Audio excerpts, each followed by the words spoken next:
You're listening to an Airwave Media Podcast.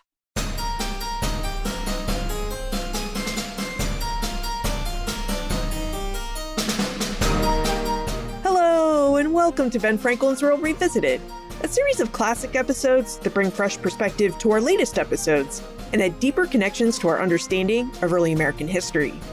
And I'm your host, Liz Covart.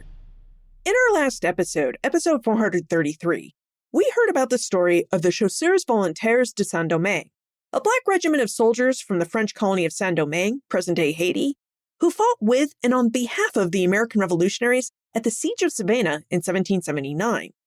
Now, the Chasseurs' service proved critical in that battle, and it raises important questions for us to explore, such as what did military experience for black soldiers look like during the American Revolution?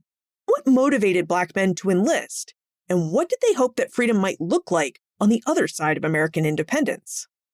We'll start exploring those answers today by revisiting our conversation with Judith Van Buskirk in episode 157. More than 6,000 black men, free and enslaved, served in the Continental Army during the War for Independence.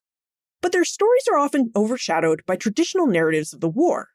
So to help us better understand their experiences, we're rejoining Judith Van Buskirk, Professor Emerita of History at the State University of New York, Cortland, and author of Standing in Their Own Light, African-American Patriots in the American Revolution. Now, during our conversation, Judy reveals what motivated African-American men to fight for the revolutionaries' cause, how the Continental Army's policies toward black enlistment changed over time, and what life and service looked like for soldiers in units like the 1st Rhode Island Regiment. But first, are you ready to take your love of history to the next level? Join me and a vibrant community of fellow history lovers inside the History Explorers Club, a historian-led online membership for curious adults who want to explore early American history with more confidence, context, and community. Now, inside the club, you can join live conversations with guest historians, bring your questions to monthly calls with me, and build your skills in quarterly How Historians Know workshops. And because real life is real life, everything is recorded, so you can stay connected even when you can't attend live. So if you're curious about early America, but tired of sorting fact from hot take, join the History Explorers Club at historyexplorers.club. That's historyexplorers.club. Okay, are you ready to explore the lives of black soldiers in the Continental Army? Let's go rejoin Judith Van Buskirk.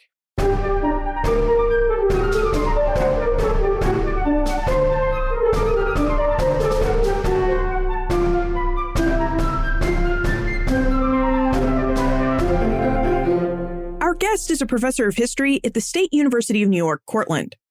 Her research interests include the American Revolution and African-American Revolutionary War veterans and memory. She's the author of 2 books, Generous Enemies, Patriots and Loyalists in Revolutionary New York, and, most recently, Standing in Their Own Light, African-American Patriots in the American Revolution. Welcome to Ben Franklin's World, Judith Van Buskirk. Greetings from Ben Franklin's Philadelphia, Liz Covart. Judy, thank you so much for joining us. I think this is going to be a lot of fun. And not just because you're in Ben Franklin's Philadelphia and I'm in his birth city of Boston, but as you may know, we're on a quest to discover more about the American Revolution. And today, we're ready to turn to some of its military aspects.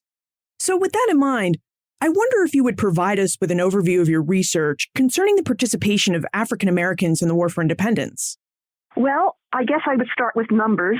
The problem with numbers is that when you put 10 historians in a room and ask them a question about numbers, you get 20 different answers. With respect to the numbers of African Americans who fought on the American side, the sacred number for years has been 5,000. And this number appears with usually no footnote or source whatever, whether it's in textbooks, monographs, or articles. So it appears as if carved in stone.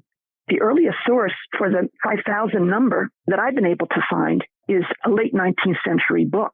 And there the number sits unadorned with evidence, no methodology at all. But a couple of people have recently taken a shot at estimating the number and have come up with more like 6,000 or 7,000. But of course, there's more to the story than the numbers. What I'm trying to do in this book is to make the African-American soldiers walk out of the pages, their distinct personalities and experiences.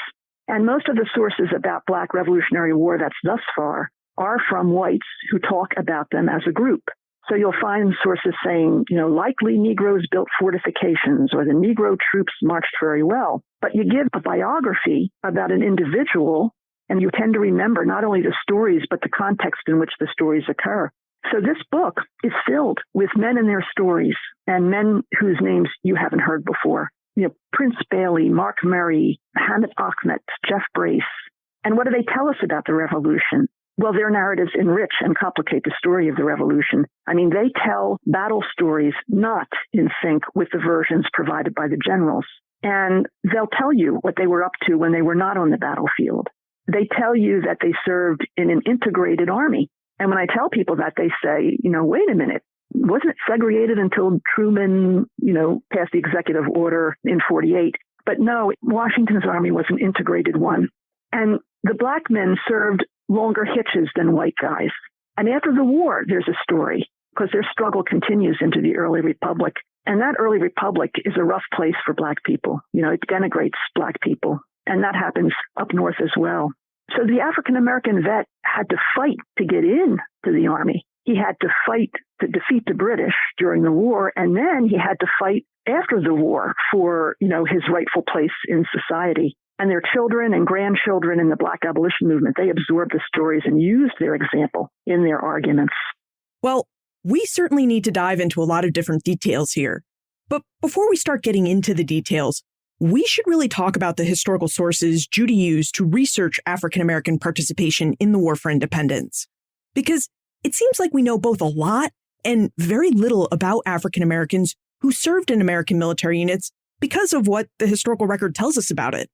Judy, you wrote Standing in Their Own Light with information you gleaned from Revolutionary War pension records. Would you tell us about the various pension acts enacted by Congress and about the purpose the acts were meant to serve and about the benefits they were meant to provide veterans? After the War of 1812, the economy was percolating this country and the government had money and there was a cultural shift, which is explained in Jack Resch's book called Suffering Soldiers.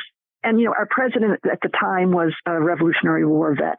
And people were beginning to appreciate more, the contributions from the average guy in the American Revolution.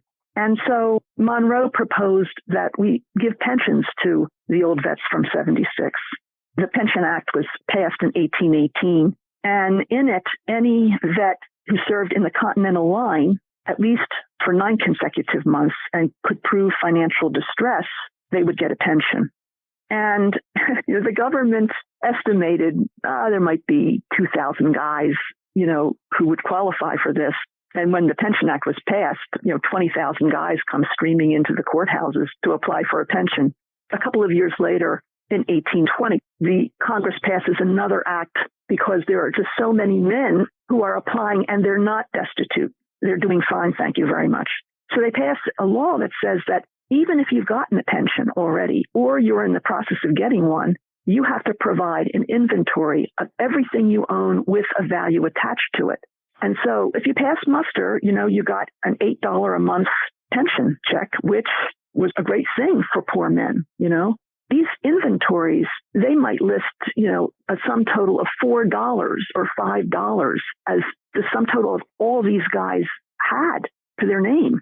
And so $8 a month doesn't sound great to us, but to them it was quite, substantial. And then in 1832, the government decided to broaden the field to militia and the state lines, provided that the vets serve at least 6 months. And they dropped the property requirement. And so many more guys came streaming in. And these pensions are great, because they tell stories from the average guy in the American Revolution. There are problems with them. There are memory problems because the 1818 Act is 40 years after the fact. And the 1832 Act is, 35 years later. And there's the problem of these stories being written down by white court clerks. So they're filtering the story. And the stories are shaped by the questions that the government wants to know. In the legislation, they ask for certain information. So you have to keep all that in mind. But having that in mind, you read the stories that come through and they're phenomenal. I wonder if you could provide us with an example or two of the pension records you looked at and tell us about the stories you found in these records and how you were able to get at what actually happened based on the veterans' reporting of what had happened. So there's a vet who was present at the Battle of Freeman's Farm, which is part of the Saratoga campaign. And he doesn't say much in his pension, but he says, yeah, I remember after the war, there were lots of Hessian prisoners of war in a meeting house who were shot. This is after the battle. And I thought, wow, I don't know that about the Saratoga campaign, you know? But just because that says something doesn't make it true, right? So I went to the David Library of the American Revolution, and I started looking through histories of Saratoga. First, I looked at the general's reports, you know, from the battle to the Continental Congress, and there was nothing about this in the sources. And then I started looking back, and I didn't find anything in the histories until Richard Ketchum wrote a book about the Saratoga campaign. And he found another primary source, and that was a woman's, it was a letter or a diary, and she was a person who went and nursed these Hessian prisoners of war after they were shot. Now, on the American side, they said something about the prisoners were trying to make an escape or something like that, but they were shot in the meeting house, according to these two sources. So whenever I would find something that was out of line with what I knew, is I had to go back and find other sources to see if there was anything to back these things up. You know, but there are other stories that are just so sweet from the war and afterwards. Like there's this one vet, Jack Gardner. He was a drummer at West Point, and his buddy, who was supporting his pension, visits him. And he says in his support document for this Jack Gardner that Jack was the best drummer at West Point by far, and he learned drumming from Jack Gardner. And so he said the two of them went out on Jack's porch and they drummed together what they called the old Continental beats. So there are those kinds of stories that, of course, I can't find another story to support that, but, you know, I believe it happened. And you get that sense of life, of individuals, you know, acting from the pension records. Now that we know about the records Judy looked at and how she verified the stories those records contain, let's now turn to the actual service African-American soldiers provided the revolutionaries' cause. At the start and throughout the American Revolution, the 13 British North American colonies turned states existed as a slave society. Judy, why did African-Americans choose to serve in American military units and fight for a slave society? Well, all the 13 colonies featured slavery in their respective societies. But it's important to distinguish between slave societies, that is, colonies whose economies depended on slave labor, and other colonies whose economies did not. We call them societies with slaves. It's a distinction that historian Ira Berlin made in his work. But in either case, African-American men were not fighting for the status quo. They were banking on the future, you know, and they got positive cues from the revolutionary movement that roared about Britain's attempt at enslaving the colonies, you know. They could see liberty trees and liberty caps and liberty poles, you know, and those words, liberty and equality, filled the air. Now, you know, many of them might have been somewhat skeptical as to whether it was meant for them, but their enlistment was very much a down payment on a better life for them and their children. But Black men often, you know, they shared the same motivation for enlistment as white men. You know, they were poor, and the bounty money could help them and their families. And some of the vets bought family members out of slavery with their bounty money. They were men looking for adventure. You know, they felt that raw excitement of the times, and they wanted to sign up with their buddies, you know, who were signing up. Many of them substituted. They subbed for other men earning money.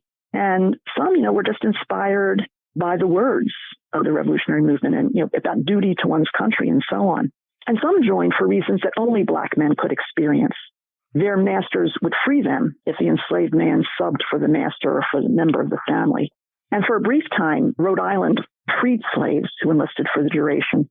But the Black man, you know, he had a lot more to think about as he contemplated enlistment. You know, would the state governments and masters live up to their word? Would Black soldiers serve as, you know, cannon fodder? You know, they had to figure that out before they enlisted.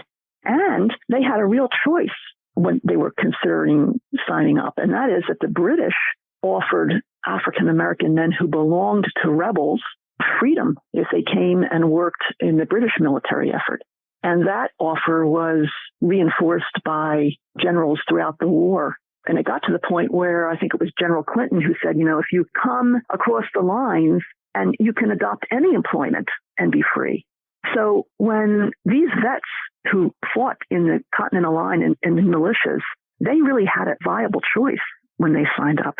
Mark Murray tells us in his pension that he was splitting rails on a farm in North Carolina when his dad brought him news of the British capture of Charleston, South Carolina, and that was the South's major port. And the old man thought it was proper that his 30-year-old freeborn son join the militia because his country needed him. So Mark signs up for the first of many 3-month stints in the militia.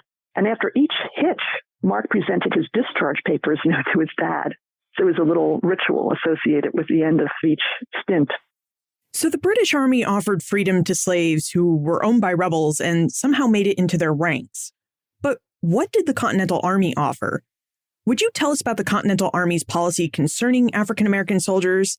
I mean, did the Continental Army offer freedom as well, or was freedom offered just to men from certain states like Rhode Island?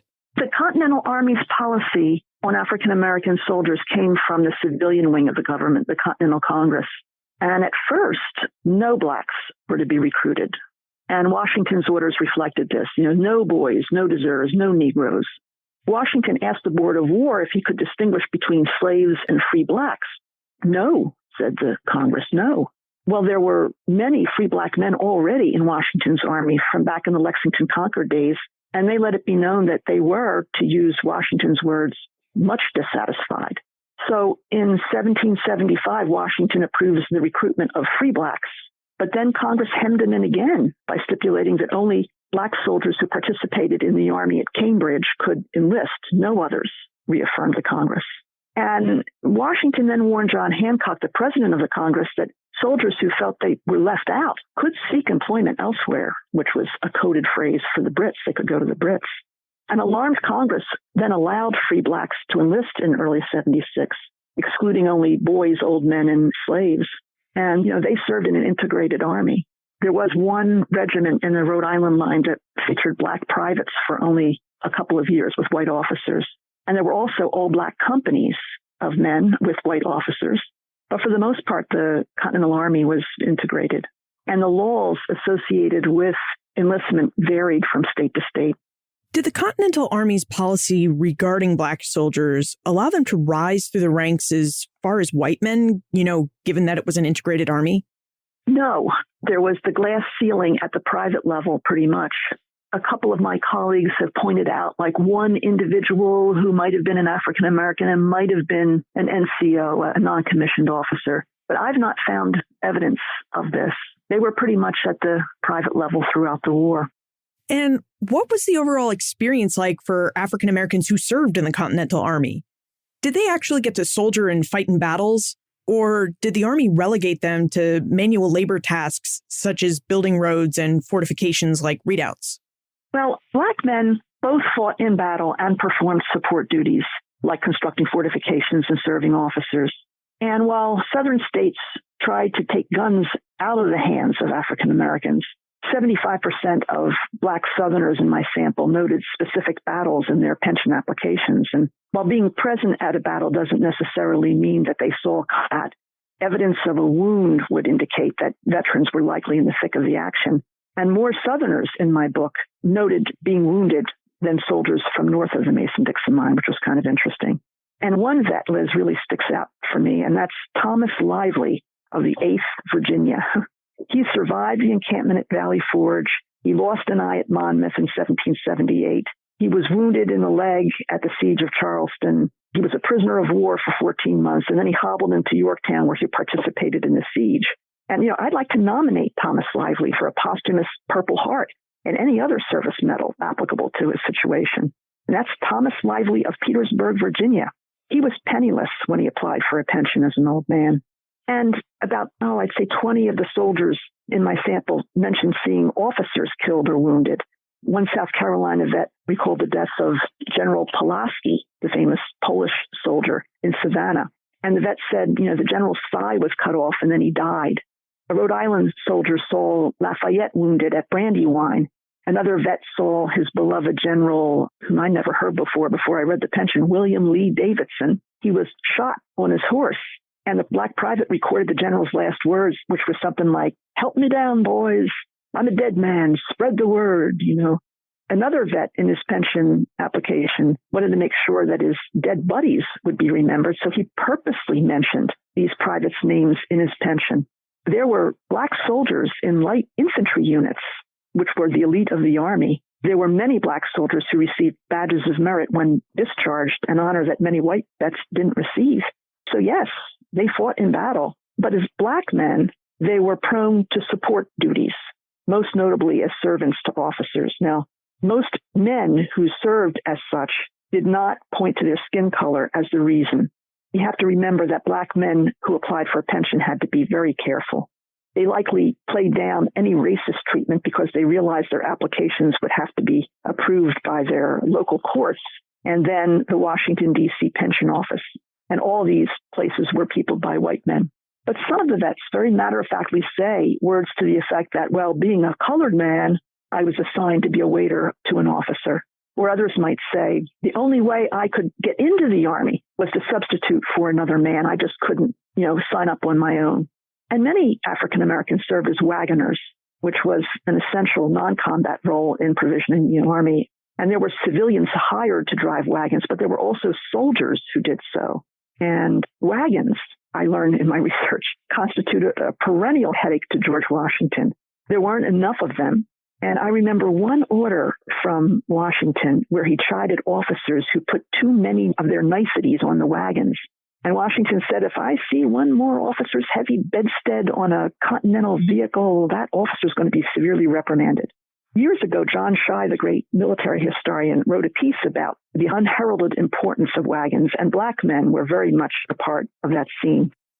Judy, you just provided us with some really descriptive stories of the African-American men who served. Men like Thomas Lively and the Wagoners, and I just wonder, are these detailed stories mostly what you read in the pension applications you examined, or are these stories really exceptions to the rule? And while we're at it, I also wonder whether you saw any distinct differences between the pension applications of white soldiers and black soldiers. Most of the pensions are very terse documents. When I first started this project, I thought, I'm going to get all these great stories, from the vets. And, whether it's because the vets themselves provided only what the government wanted to know, or whether the white court clerks kind of wrote as little as possible, there's not a lot about what they experienced on the battlefield. I looked at almost as many white pensions as I did black pensions. And at one point, I thought that maybe the Southerners were using the passive voice. I was marched, or I was made to do something. But then as time went on, I thought, no, the white pensioners are doing that as well. The white pensioners, they're more prone to include George Washington in their pensions. Oh, yeah, I saw George Washington when blah, blah, blah. And the black pensioners are much less likely to do that in their pensions. They mention Washington, a couple of the guys who were in the line early on, say at the crossing of the Delaware and the Trenton action. Washington asks soldiers whose hitches are up at the end of the year, in a week's time, they're up to stay. And some of the black men record having an actual conversation with Washington himself. So no, there's not a whole lot of a difference that I saw between white and black pensioners. Now, earlier in our conversation, you mentioned the 1st Rhode Island Regiment. Would you tell us about this regiment and how it came to be? Well, by the end of 1777, things were looking pretty bad for the Americans, and they were shellacked at Brandywine. They couldn't dislodge the Brits from the Philadelphia suburbs at Germantown. And so while the British settled in the American colony's largest city, Philadelphia, for the winter, and they had a pretty comfy time of it, Washington and his men, shivered through the winter at Valley Forge with understaffed regiments, including substantially reduced numbers within the regiments. And that was the case for Rhode Island. They had 2 regiments with very few men in them. So a contingent of Rhode Island officers, thinking outside the box, led by General Varnum, they approached George Washington with a novel idea. Let's set up a regiment composed of slaves who would become free men upon enlistment, provided that they served for the duration of the war. And African-American freemen had been serving in the Rhode Island line since the beginning of the conflict. And most recently, in October of 77, Rhode Island soldiers, including many blacks, under Colonel Christopher Green, had trounced an elite Hessian unit at the Battle of Red Bank in New Jersey. So the Rhode Island officers knew that black men made good soldiers. So they convinced Washington. Washington gave, tepid approval to the idea, enough to induce the Rhode Island Assembly to pass a slave enlistment law in early 1778. So every able-bodied Negro, mulatto, or Indian would enlist for the duration of the war, receiving the same bounties and wages as whites. And once approved by Colonel Greene, the new recruits would be free. Meanwhile, the masters, they would be reimbursed, the funds for which would come from Congress. So this was an all-black regiment with respect to privates with white officers, and it is totally unique in the Continental Army. A couple of other states considered such a measure, but they didn't follow through with it. But there was a very narrow window for black men to enlist in the 1st Rhode Island because very unhappy slaveholders found themselves at a loss for the enslaved men who enlisted and soon learned that the Continental Congress was broke. So 3 months after they passed the slave enlistment law, they repealed it, giving men of color only until June the 10th, 1778 to join Greene's regiment. And we know far more about white officers like Colonel Greene than the rank and file of the regiment. Like the first black man who signed up was a guy by the name of Cato W. Greene. And we only know about him that he was a servant, he was a slave to the man who was about to become the governor of Rhode Island. And that's about it. Cato enlisted on February the 15th, 1778. He made a mark on the enlistment papers rather than a signature. He remained a soldier until he died in July of 1780. But there was a range of ages in the 1st Rhode Island. You know, there were 16-year-olds as well as a 53-year-old gray-haired man who was a shipwright. He was a mulatto. His name was Pharaoh Hazard. He was also in the regiment. So the new regiment goes off to East Greenwich to train, but they're called into action very quickly when the Americans decided to try to flush out the British from Newport, Rhode Island, which was Rhode Island's major port. So with only a few months' training, the 1st Rhode Island was an important part of the body of men who held the American side's right flank. They were up there in the front. The 2nd Rhode Island, the white regiment, had just sustained significant casualties at another battle, and so they stood at the 2nd tier of units that day. So the Black Rhode Island's first trial was at a major battle. And you got to imagine what that must have been like for farm boys, to sustain the shocks of such a scene. If your listeners haven't been to a Revolutionary War enactment, I'd recommend that they go.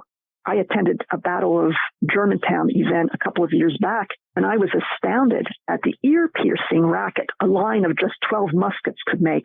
And you multiply that by 100-fold with cannon blaring as well.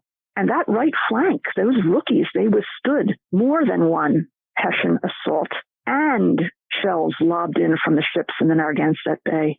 And although the American army retreated, no enemy pierced the right flank. They did their job.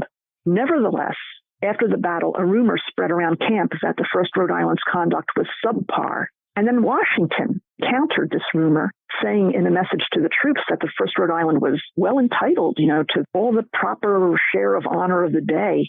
Then when the Brits pulled out of Newport, Rhode Island asked that a regiment be left behind, and George Washington determined that the 1st Rhode Island would do this duty. I can find no reasoning for this decision in the sources. My guess is that Washington felt that a black regiment might stir discord in the main army, maybe. The main army was encamped on the Hudson River. At any rate, George Washington, the son of Virginia, gave the men of color a support job in making fascines. Virginia passed a law that said free mulattoes could serve provided they didn't carry a gun, provided that they built fortifications and that kind of thing. And Washington gave them this kind of job, and they made fascines for well nigh 3 years up there in Rhode Island. But when the French army arrives in Newport, the 1st Rhode Island are ordered back to the American army on the Hudson at the same time that the army is reorganizing. So as of January 81, Rhode Island goes back to having one regiment, that is white and black men together with the remaining black men in 2 all-black companies within the newly named Rhode Island Regiment. So the 1st Rhode Island and the 2nd Rhode Island become the Rhode Island Regiment. And it's integrated, but the companies are segregated. And in May of 1781, disaster strikes. A unit of Loyalist fighters completely surprised elements of the Rhode Island Regiment, killing several men, including Colonel Greene. But the survivors, they regroup and they march with George Washington's army and the French army down to Yorktown, what proved to be the last battle of the war. And it's at this time that foreign officers compliment the discipline and the appearance and the general competency of the black soldiers.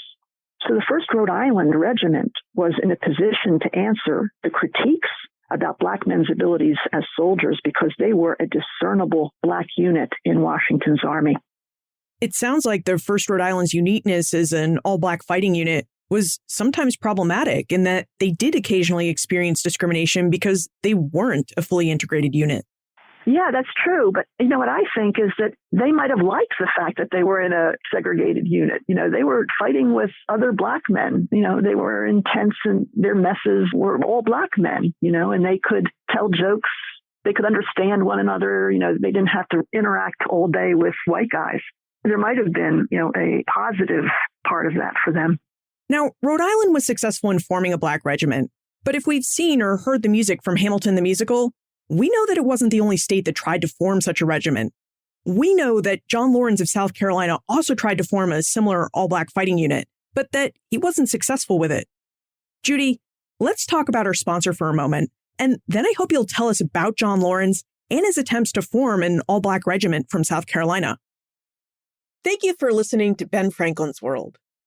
I care deeply about keeping this show independent because independent history can be careful history. That means history without sensationalism or agenda-driven storytelling. And because we keep Ben Franklin's World independent, we can offer you conversations with historians that are grounded in evidence, context, and the curiosity we all share. But independence only works if we build it together. Listener donations help cover the real costs of making this podcast. Research time, editing, and the creation of resources like fact-checked, copy-edited transcripts and show notes that make each episode useful long after its release day. So if Ben Franklin's World helps you make sense of early American history, if it has helped you rethink a familiar story, or introduced you to voices that you hadn't heard of before, I'd be grateful if you'd think about supporting the show. You can donate once or become a monthly or annual supporter at benfranklinsworld.com/donate. That's benfranklinsworld.com/donate. And thank you for listening. So, Judy, we're curious about John Laurens and his attempts to form a Black regiment from South Carolina. Would you tell us about Laurens, his attempts, and why he was ultimately unsuccessful in forming an all-Black fighting unit like Rhode Island did? John Laurens was the son of one of the most richest planters and biggest slaveholders in the South, and that is Henry Laurens, his father. And he grew up in a slave society whose population was about 60% Black, with a concentration of those enslaved people on the coast, which is where John was brought up. And his father had amassed a fortune in a slave trading company when he got out of it in the early 1760s, privately expressing his opposition to slavery. Still, Henry Laurens owned 7 or 8 plantations in South Carolina and Georgia with hundreds of slaves. So John grows up at the major plantation with a father who makes noises about freeing his slaves sometime in the future. It was always in the future. And then at age 17, John, his father, a couple of his brothers, and a young slave, they traveled to Europe in 1771. And there, John attends school, first in London, and then he transfers to Geneva, where he devours Enlightenment thinkers, who oppose slavery. He returns from Europe, immediately signs up as a soldier, and joins George Washington's staff, where he befriends other supporters of abolition, Alexander Hamilton, the Marquis de Lafayette. And indeed, it was John Laurens who wrote the letter from George Washington to the governor of Rhode Island concerning the formation of a Black regiment there. John loses no time in writing to his father about forming a Black regiment in South Carolina, using his share of the slaves that he would have inherited as a nucleus for this regiment. And John thought, a stint in the military would be a great step between slavery and liberty, he tells his father. And the slaves, they're used to taking orders, so they'd be great soldiers. And John Laurens has every expectation that his father is going to agree, because the father has been telling him forever that slavery is a bad thing and he wants to liberate his slaves. But the father, on receiving this letter, is alarmed. He says, whoa, not so fast. I need to see some mature deliberation here, young John. You run the risk of being ridiculed. Have you talked to George Washington about this? You're a Don Quixote, because not one other person has brought this idea up to me. And the slaves, they wouldn't cotton to this idea either. Why would they leave, the comfort of the plantation and their families to go off to war? So Henry suggests to John that he free the slaves first and then try to recruit them. He says, I guarantee you nobody's going to take you up on your offer. And John shoots back about being prepared. He's thought this through. He's prepared to battle what he calls the monster public prejudice in South Carolina against this idea. He's prepared to transform what he calls irrational beings into disciplined soldiers. He's even thought of the uniform they would wear. It would be a light color to contrast with their black skin and so on. And the father replies by implying that John's motivation for this idea might be because he wants to advance in rank. A colonel heads a regiment. So the father says to the son, why not come down to South Carolina and create a regiment of white guys? And John bridles at this imputation. Like, after a series of letters, though, John gets the idea that his dad is not happy about this. He says, no, I get it. You're against this. This is probably an eccentric scheme. It'll probably never work, and I'll drop the idea. Meanwhile, the Brits decide to launch a southern campaign. They take Savannah and are poised on the South Carolina line for several months. And the Continental Congress recommended that South Carolina enlist about 3,000 blacks under white officers, but they left it to South Carolina and Georgia to decide whether they wanted to do this or not. And, Southern politicians thought that this idea was dangerous. The South Carolinians seemed more afraid of slave insurrection than of the British, and the slaves were rumbling at this point. Henry Lawrence, who's the president of the Continental Congress in Philadelphia, is hearing stories about slave problems. A slave on his plantation threw an overseer on the ground and threatened to kill him. Pro-British blacks were raiding Lawrence plantations. Slaves from the country plantations were just showing up at Lawrence's, city home, unbidden, and then they just laze around, says the letter writer. Eventually, Henry Lawrence leaves the Continental Congress in Philadelphia to return to South Carolina, where he's in the House of Representatives. And he comes to support the idea of raising black regiments. The British have conquered Georgia and Savannah, and they are poised, to descend upon South Carolina. And so does General Benjamin Lincoln. He's the leader of the Continental Army in South Carolina. He wants to see blacks serving. And eventually, Nathaniel Greene, who becomes the top general down south, he recommends to the South Carolina legislature that they form black regiments. But the South Carolina legislators, they spurn this idea. There's just no way they're going to put guns in the hands of slaves. And the end of the story, John keeps on. He tries to get the governor of Georgia to cotton to the idea to no avail. And eventually, young John loses his life in 1782 when he kind of irresponsibly leads a raid on the British, which results in his death and the death of 3 others in his unit. And the 2 enslaved men John left behind in camp were, according to the sources, particularly ill-clad to the point of being almost naked. And there was a black veteran, actually, in the pension records who was there at this last action of John Lawrence's. And he, in his pension application 36 years later, he mentions it. And the man's name is Andrew Pebbles. And when Andrew Pebbles applies for a pension, his wife and his children are still enslaved in 1818. So on the one hand, Pebbles personifies John Lawrence's aspirations because he served as a soldier. On the other hand, Pebbles' family situation reflected Henry Lawrence's failure to make his private convictions a reality in his lifetime. So Henry Lawrence dies a heartbroken old man on Mepkin Plantation, where according to the 1790 census, there are still 300 slaves, on this plantation. So I don't know that South Carolina was ever really going to field a regiment, but John Lawrence did his level best to try and make it a reality. So what happened to the African-American veterans after the war? You mentioned that the early republic was a really tough place for them, but what was it really like for them to go home?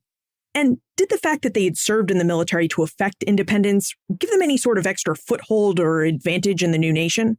Yeah, that's a good question, because after the war, it's a mixed bag for African Americans.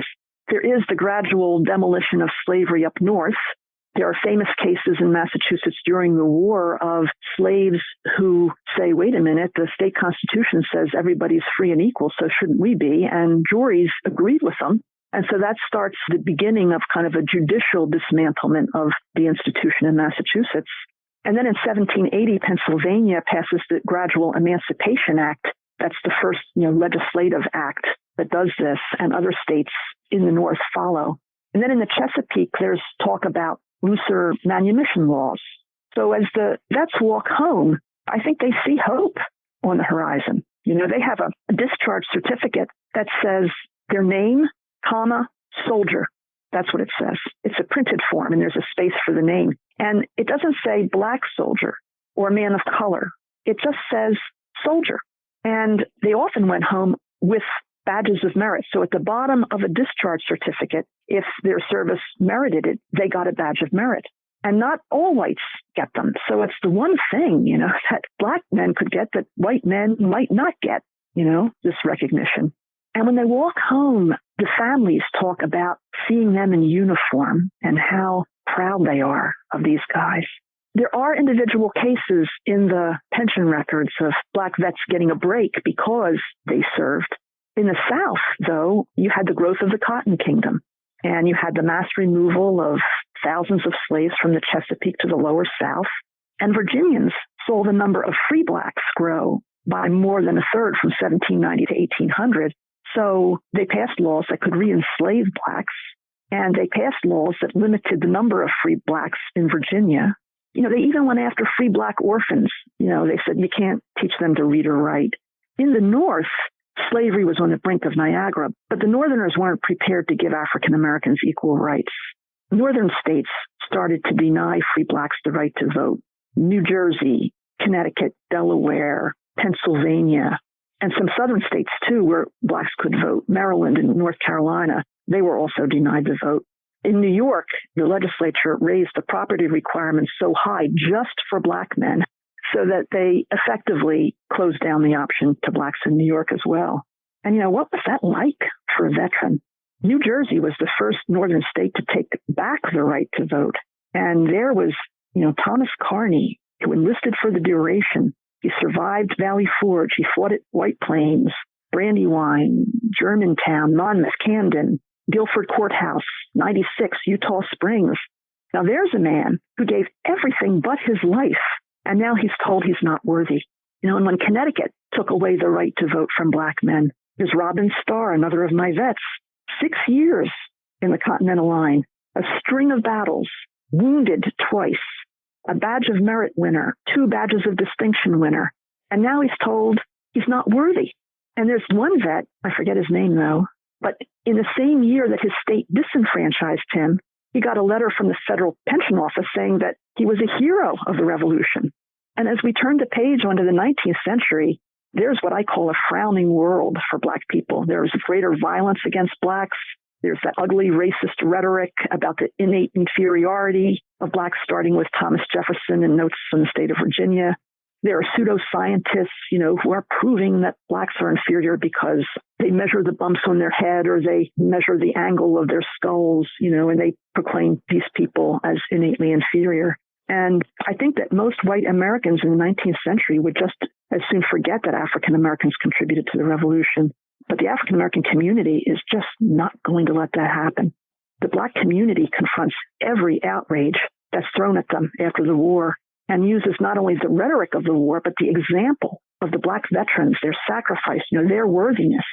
So when white reformers dream up the idea of colonization, that is, freeing the slaves and then sending them far away, what seems like every black church up north roars its disapproval.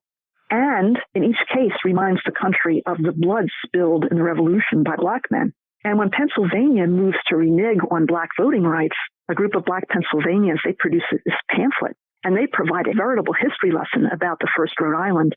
And the black vets themselves, they protest the injustices. So the black veteran stories, they continue into the early republic. They confront a frowning world, but they are not lying down about it.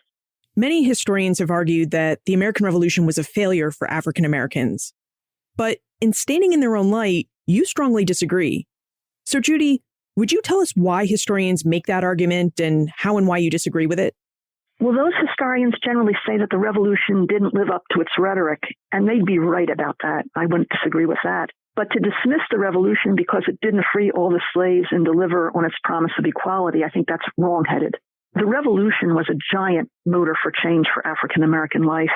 Chapter 1 of this book deals with the vet's life before the revolution, when slavery was unquestioned for the most part. Thomas Jefferson said the institution was just part of the monotonous order of things. People didn't really think about it. It just was. And African American voices were few and far between in this period. After the war, that changes. Slavery would never again be an uncontested part of American life. Growing free Black communities loudly protested every one of the outrages that the white-dominated society threw at them. And at every turn, Black leaders and writers and speakers pointed to their fathers and their grandfathers in the Revolutionary War. So how do we get from 1783 to the 13th Amendment in the 1860s? Up until now, we've ignored the vets of 76. The African-American soldiers of the Revolution, they played a role. And they not only inspired the Black abolition movement, but they themselves, in the midst of an increasingly toxic racial environment, walked up those courthouse steps to get their pensions and just as much to claim their due and proclaim their worthiness. Now, these events, of course, never make it to the front page of newspapers, but I believe that liberation often starts with small stories. And these vets of 76 all across the land from 1818 to the mid-1840s are reminding those in their communities that Black people belong in the country's founding story and are as deserving of a fair life as any white person. Let's jump into the time warp. This is a fun segment of the show where we ask you a hypothetical history question about what might have happened if something had occurred differently or if someone had acted differently. In your opinion, what might have happened if John Lawrence had been successful in forming his Black regiment in South Carolina? How would the creation of such a unit have impacted the war and Southern society's ideas about African Americans? Well, if he had been successful, that's a stretch to contemplate. But okay, so if he had been successful in forming a Black unit in South Carolina, I don't think much would have changed. You know, it was slave labor, and what is produced by slave labor was just too profitable to imagine that the example of a Black regiment in South Carolina would change anybody's minds, or just about anybody's mind, about slavery. So I don't think that much would have changed. It behooved Southerners to think that African Americans were innately inferior, that they were children, and so on and so forth. So I don't think one unit of fighting men would have changed that.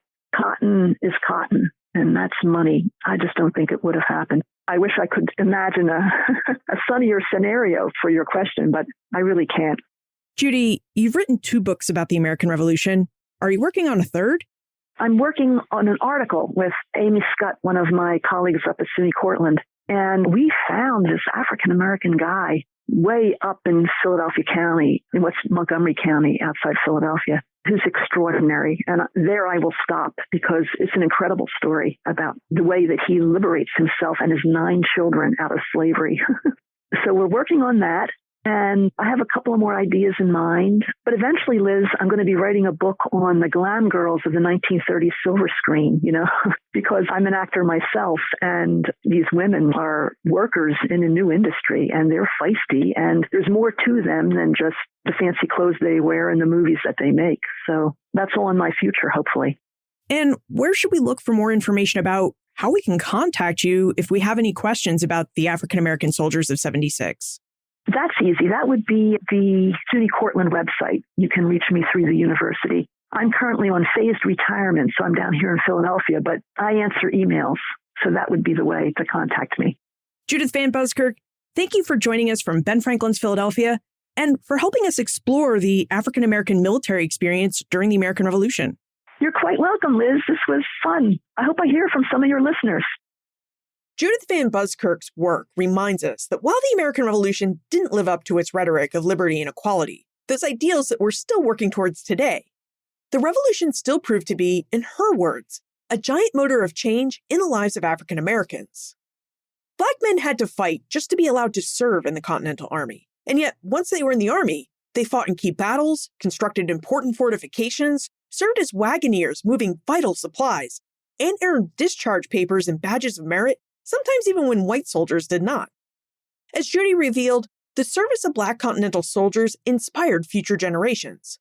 Black abolitionists and communities pointed to these veterans as proof of their worthiness and of their rightful place in the American story and in American citizenship.